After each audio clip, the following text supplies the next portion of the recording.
Oligopoly market क्या होता है? What is the meaning of oligopoly market?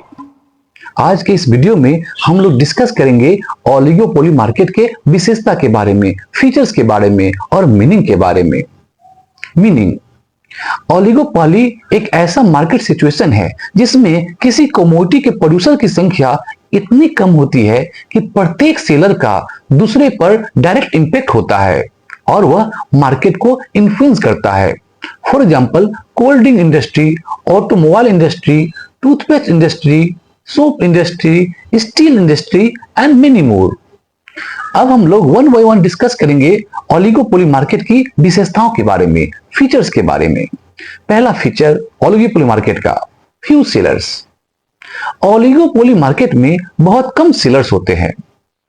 Sellers की संख्या इतनी कम होती है कि प्रत्येक सेलर दूसरे की एक्टिविटी से प्रभावित होता है और प्रत्येक प्रोड्यूसर के पास इंडस्ट्री में आउटपुट का सब्सटेंशियल हिस्सा होता है।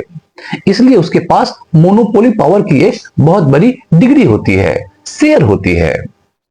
दूसरी विशेषता, इंटरडिपेंडेंस। ओलिगोपोली की सबसे इंपॉर्टेंट फीचर्स इसकी फर्मों के बीच म्यूचुअल डिपेंडेंसी है, आई मीन म्यूचुअल निर्भरता है। इस मार्केट में सेलर्स की संख्या कम है और इनमें से प्रत्येक फर्म टोटल सेल्स में एक इंपॉर्टेंट शेयर का कंट्रीब्यूशन देती है, योगदान देती है। एज अ रिजल्ट, जब उनमें से कोई भी अपनी सेल्स को प्रमोट करने के लिए कोई उपाय करता है, कोई प्लानिंग करता है, तो इसका डायरेक्ट इंपैक्ट दूसरे फर्मों पर पड़ता है और वे भी इमीडिएटली रिएक्ट करते हैं। इसलिए हर फर्म अपनी राइवल फर्म की पॉसिबल रिएक्शन को ध्यान में रखते हुए अपनी पॉलिसीज डिसाइड करती है। इस प्रकार हर फर्म दूसरे फर्मों की एक्टिविटी से प्रभावित होती हैं और इसका इंपैक्ट दूसरों पर भी पड़ता है। यह फर्मों की इंटरडिपेंडेंस है। तीसरी विशेषता ओलिगोपोली मार्केट की, डिमांड कर्व की अनसर्टेनिटी। एक ओलिगोपोली मार्केट में जब कोई फर्म अपनी सेल्स को प्रमोट करने के लिए प्राइस कम करती है तो इसका असर दूसरे फर्मों पर भी पड़ता है। इसलिए as a reaction rival firm भी अपनी प्राइसेस कम करना शुरू कर देती हैं। इस सिचुएशन में पहली फर्म अपनी सेल में उतना इंक्रीमेंट नहीं कर पाती जितने उसने प्राइस कम करते समय मान ली थी।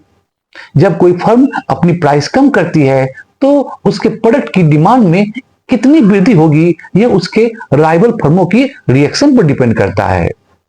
क्योंकि राइवल फर्मों की प्रोबेबल रिएक्शन का अनुमान लगाना मुश्किल है, इसलिए ओलिगोपोली फर्म द्वारा फेस किए जाने वाला डिमांड कर्व से एवरेज रेवेन्यू कर्व अनिश्चित होता है, अनसर्टेन होता है और इसलिए यह टेढ़ा मेढ़ा होता है। इन अदर वर्ड्स, किंक्ड शेप्ड होता है। अब हम लोग चौथा विशेषता की बात करेंगे ओलिगोपोली मार्केट का, ग्रुप बिहेवियर। कभी कभी ओलिगोपोली मार्केट में फर्म में आपस में मिलकर के ग्रुप के रूप में काम करती है, कोलिसिव काम करती है।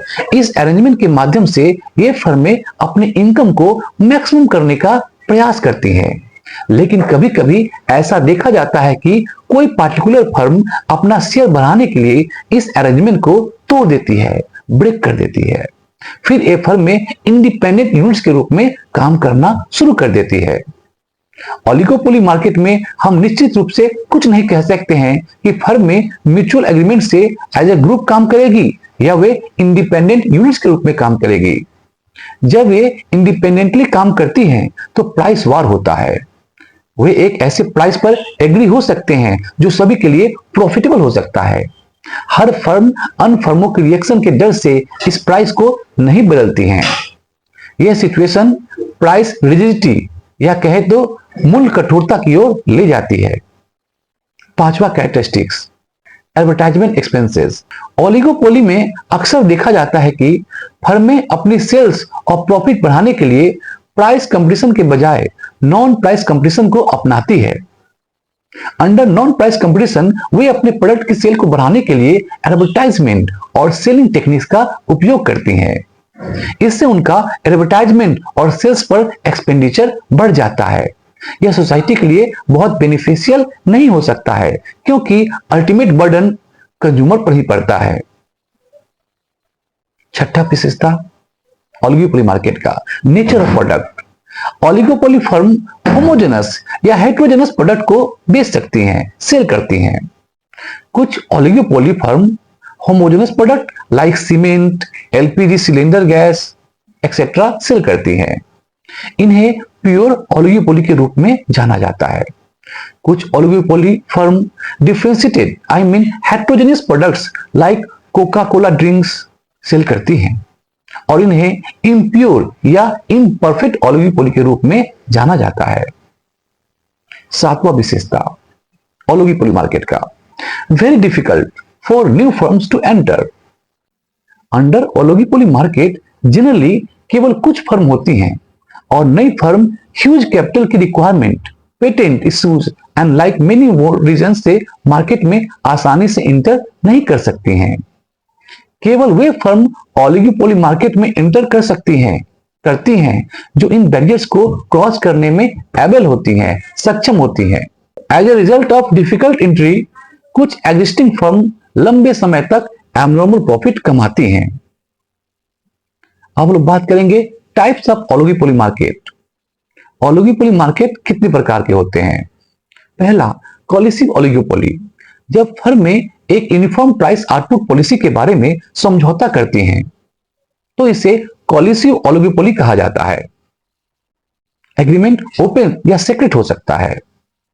कोलिसिव ओलिगोपोली दो मुख्य प्रकार की होती हैं, एक कार्टेल और दूसरा प्राइस लीडरशिप। दूसरा ओलिगोपोली है नॉन कोलिसिव ओलिगोपोली, जब ओलिगोपोली मार्केट में फर्म में एक दूसरे के साथ फ्रीली प्रतिस्पर्धा करती हैं, कंपीट करती हैं और प्राइस और आउटपुट के संबंध में कोई भी एग्रीमेंट नहीं करती हैं तो इसे नॉन कोलिसिव ओलिगोपोली कहा जाता है। तो आज के इस वीडियो में हम लोग डिस्कस किए ओलिगोपोली मार्केट किसे कहते हैं, इसके अलावा इसके फीचर्स को भी हम लोगों ने डिस्कस किया।